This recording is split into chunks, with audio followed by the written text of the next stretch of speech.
Hello viewers, स्वागत है आपका मेरे YouTube channel study with doctor Pawan Oberoi पर। मैं doctor Pawan Oberoi, former principal of Vidyottama girls PG college Khatauli district Muzaffarnagar. Viewers, अभी अभी थोड़ी देर पहले मैंने जो है प्रिंसिपल्स ऑफ फाइनेंस के या फाइनेंशियल मैनेजमेंट के चौधरी चरण सिंह यूनिवर्सिटी मेरठ का 2013 का क्वेश्चन पेपर अपलोड किया है आपके लिए। तो जो आपका अगर पीजीटी टीजीटी का अगर किसी भी स्टेट का एग्जाम है तो आपको बढ़िया से बढ़िया क्वेश्चंस का कलेक्शन मिल सके। तो पार्ट 1 मैंने अपलोड किया है। अब पार्ट 2 जो है वो इस वीडियो में हम डिस्कस करेंगे।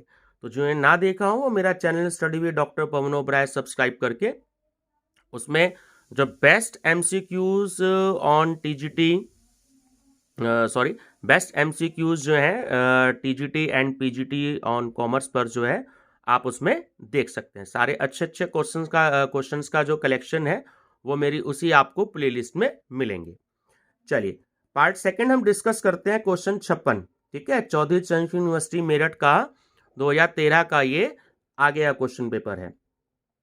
तो क्वेश्चन नंबर 56 है आपका कि संयुक्त लीवरेज का सूत्र है। तो ऑप्शन ए करेक्ट है, सी अपॉन ईबीआईटी। क्वेश्चन 57, एक कंपनी लाभांश का वितरण निम्न रूप में कर सकती है। ऑप्शन बी नकद।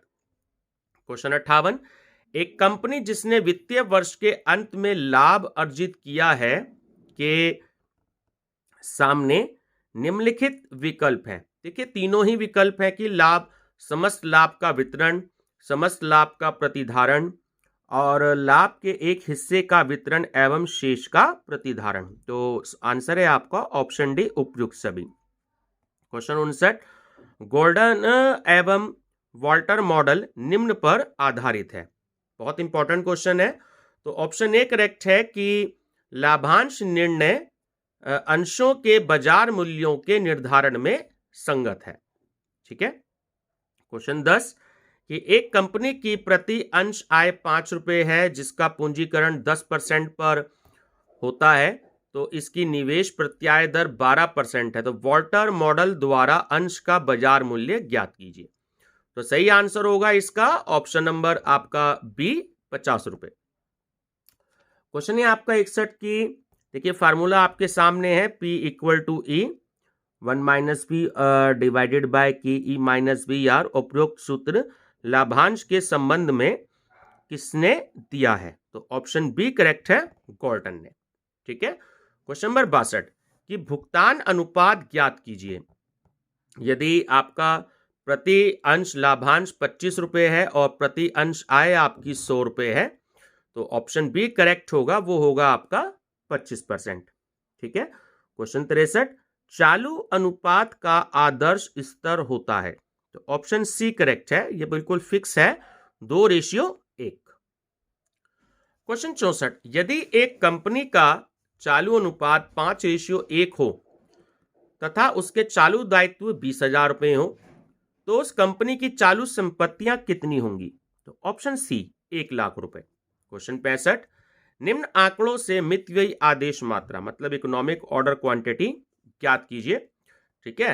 एनुअल रिक्वायरमेंट आपको 5,000 यूनिट दे रखा है, यूनिट प्राइस आपको 20 रुपए दे रखा है। ठीक है। ऑर्डरिंग कॉस्ट यानी कि आदेशन लागत आपको 16 रुपए पर ऑर्डर दे रखा है। भंडारण दर यानी कि स्टोरेज कॉस्ट या कैरिंग कॉस्ट आपको दे रहा है 2% पर एनम और इंटरेस्ट रेट आपको दे रखा है इसने 12% पर ईयर और एप्रेशलन दर ऑप्शलेंस रेट आपको दे रहा है 6% प्रति वर्ष। ठीक है। तो आपको इसमें ईओक्यू कैलकुलेट करनी है। तो आंसर आएगा आपका 200 इकाइयां। क्वेश्चन 66 वित्त कार्य की आधुनिक विचारधारा के अनुसार निम्नलिखित निर्णय लिए जाते हैं। तो देखिए तीनों ही हैं, विनियोग निर्णय भी, वित्तीय निर्णय भी और लाभांश संबंधी निर्णय भी। तो सही आंसर है ऑप्शन डी, सभी तीनों। क्वेश्चन 67 वित्तीय उत्तोलन का अर्थ है, फाइनेंशियल लीवरेज का कार्य है। ऑप्शन सी की स्थिर भार वाले पूंजी साधनों का लाभों पर प्रभाव का विश्लेषण। क्वेश्चन 68 वित्तीय उत्तोलन का कार्य है, ये रिपीट हो रहा है। क्वेश्चन 68 की वित्तीय उत्तोलन का मापन होता है। तो ऑप्शन नंबर ए करेक्ट है आपका, operating cost divided by PBT. ठीक है, प्रॉफिट बिफोर टैक्स। क्वेश्चन 69 अंशदान तथा ब्याज और कर से पूर्व अर्जनों के बीच संबंध किस उत्तोलन से स्पष्ट होता है? तो ऑप्शन नंबर बी आपका करेक्ट है, परिचालन उत्तोलन, ऑपरेटिंग लीवरेज। क्वेश्चन 70, यदि सेल्स 4 लाख रुपए और वेरिएबल कॉस्ट 2,80,000 रुपए, फिक्स कॉस्ट 80,000 रुपए है और 2 लाख रुपए के ऋणों पर ब्याज 10% है, तो मिश्रित उत्तोलन जो कंबाइंड लीवरेज है वो क्या होगा? तो ऑप्शन नंबर सी आपका करेक्ट है, 6%। क्वेश्चन 71, ब्याज और कर से पूर्व आय तथा कर से पूर्व आय के बीच संबंध किस उत्तोलन से स्पष्ट होता है? तो ऑप्शन नंबर बी आपका करेक्ट है, वित्तीय उत्तोलन। ठीक है, फाइनेंशियल लीवरेज। क्वेश्चन 72, कि पूंजी ढांचा आदर्श कहलाता है जब, देखिए ऑप्शन डी करेक्ट है, जब ए और बी दोनों ही स्थिति हो, पूंजी लागत न्यूनतम हो और व्यवसाय की लाभदायकता अधिकतम हो। ठीक है। क्वेश्चन 73, यदि समता अंश पूंजी 2 लाख रुपए, पूर्वाधिकार अंश पूंजी 50,000 रुपए और ऋणगत पूंजी 50,000 रुपए है तो इसे कहा जाएगा? तो ऑप्शन बी निम्न दंतीकरण, लो गियरिंग। क्वेश्चन 74, अति पूंजीकरण होता है जब, तो ऑप्शन बी करेक्ट है, अर्जन की वास्तविक दर चालू दर से कम हो। क्वेश्चन 75, यदि एक कंपनी के अंशों का बाजार मूल्य 50 रुपए है और उन्हीं अंशों का पुस्तक मूल्य 35 रुपए है तो कंपनी की स्थिति होगी? तो वो होगी आपकी ऑप्शन नंबर बी करेक्ट है, अल्प पूंजीकरण। क्वेश्चन 76, कि एक कंपनी का भुगतान अनुपात 95% है, बताइए कि कंपनी कौन सी लाभांश नीति का अनुसरण कर रही है? तो ऑप्शन बी उदार लाभांश नीति। क्वेश्चन 77, आर्थर एस डेविंग के अनुसार निम्न में से कौन सा वित्तीय नियोजन का प्रमुख अंग नहीं है? ऑप्शन डी वित्तीय कार्यविधियों का विकास। क्वेश्चन 78, शुद्ध कार्यशील पूंजी से आशय है? तो ऑप्शन ए चालू संपत्तियों का चालू दायित्वों पर आधिक्य।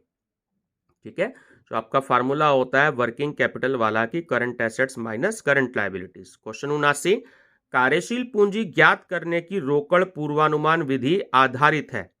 तो ऑप्शन नंबर ए रोकड़ बजट पर। क्वेश्चन 80, कार्यशील पूंजी के पूर्वानुमान की सर्वाधिक प्रचलित तकनीक कौन सी है? ऑप्शन नंबर सी चालू संपत्ति और चालू दायित्व विधि।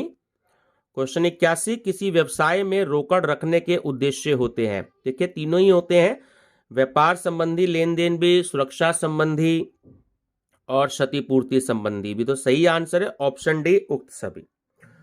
क्वेश्चन 82, कि रोकड़ प्रबंध के अंतर्गत निम्नलिखित में से किसका प्रबंध किया जाता है? तो ऑप्शन सी नकद तथा नकद तुल्य संपत्तियों का। क्वेश्चन 83, यदि ग्राहकों को 1 माह का उधार दिया जाता है तो अप्रैल माह की उधार बिक्री रोकड़ बजट में शामिल की जाएगी? तो ऑप्शन बी करेक्ट है आपका, मई।